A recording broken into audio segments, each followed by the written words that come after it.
Pag nasira ang fuse, siyempre, alam mo ang dahilan kung anong sira. Ito, na-identify mo, lumubo, shorted na siya. So, pagka ikaw ay nag-cut nito, halimbawa, ang singilan mo ay 400 yung lever mo, ito ay presyo 350. Magkano yan? 750. Dagdag mo to, palagay mo na lang 50, di fix mo na 800. So, bago mo gawin yon, bago mo ibigay sa kanya yung quotation, siguraduhin mo muna kung wala bang ibang trouble. Kasi pag may ibang trouble yon, pati labor mo, kakainin doon. So hindi naman papayag, sabi mo 800 lang. Eh bakit sinabi mo 1.5 ngayon? Eh kasi may sira pa. O, dapat sinabi mo na nung una. Kasi pag alam ko na sira pala yung isa, hindi ko na ipapatuloy na ipagawa yan. Ang mahal yan, bibili na lang ako ng bago. Yun yung time na mag-away kayo kasi hindi ka sigurado doon sa quotation mo. Kaya check mo muna ang, ano i-check mo? Ang pinakamahal? Magnetron. So alamin mo ang magnetron kung okay pa siya. Paano ba siya matest? So simple, ito lang. Disconnect mo lang tong dalawang linya na yan. Yan. Tapos gamit ka ng times 1 o times 10 muna. Itong terminal na yan, yung dalawa na yan, normal lang na may reading yan, di ba? Ayan o. Ang hindi normal, yung may reading siya sa ground. Wala, di ba?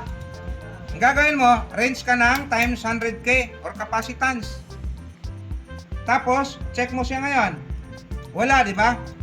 Wala kang nakita. Baliktarin mo. Baliktarin mo ha, tingnan mo maigi. Meron siyang umangat na konti, di ba? Nakita nyo? Konting-konti. Parang maliit pa sa kurot. Ayan o, meron. May sipa, pero napakahirap. Bantayan, baliktarin ko. Ayan o, sumipa. So, ibig sabihin, masasabi mo na buo siya. Pero sabi ko sa inyo, hindi 100% na yan ang batayan natin. Kasi may mga ibang senaryo na ganun nga ang palo, pero hindi pa rin nagbibigay ng init. Kaya sabi ko, paandarin ang unit, buo to, buo lahat yan, paandarin ang unit, isara mo to, mga 3-30 seconds to 1 minute, hindi pa rin uminit ang pagkain or tubig, buksan mo tong buo, hipuin mo to. So pagka naramdaman mo na mainit siya pero hindi nagbigay ng init sa loob, 100% damage na to. Palit to. So, never pa akong naka-encounter na sira yan at sira to. May mga nangyari na nagpalit ako nito, after a month, bumalik sa akin, ito naman ang nasira. Hindi natin kontrolado kung kailan siya masira eh.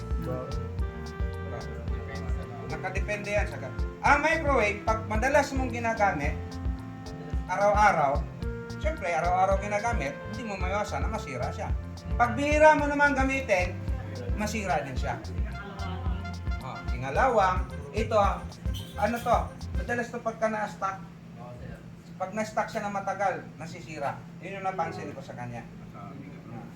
Okay, so, yan. Yan lang, napakadali.